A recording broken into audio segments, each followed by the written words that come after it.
Three types ng line pump na pinaka-common sa Pilipinas. Una ay ang stationary pump o tinatawag din na trailer-mounted line pump. Ang pangalawa naman ay ang truck-mounted line pump o mas kilala sa tawag na MOLLE or mobile line pump. At ang pangatlong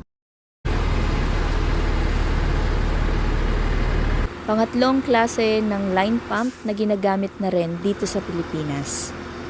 Hello mga ka-pumpcrete! So kahapon po ay may napuntahan tayong housing project na gumagamit po nitong concrete mixer with pump. Ito po ay 2-in-1. So meron po itong mixer at meron na rin itong sariling feeder na mag-aangat or maglalagay ng mga materyales doon sa ball drum. Pwede na kayo mag-mix dito ng sarili nyong design.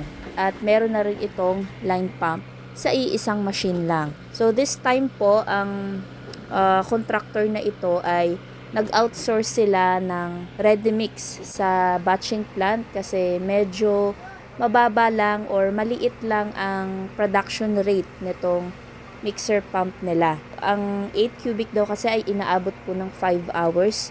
So mas pinrefer nila na bumili na lang po ng ready mix po sa batching plant kasi gusto nilang mas mabilis. At ang line pump na lang muna ang kanilang ginamit. Alam nyo ba na meron ding truck mixer concrete pump? Ito ay boom pump na may kasama ng concrete mixer ball drum. So far po sa aming pag-iikot ay wala pang ganito sa Pilipinas. That's all mga ka-pumpcrete. Sana ay nagustuhan nyo.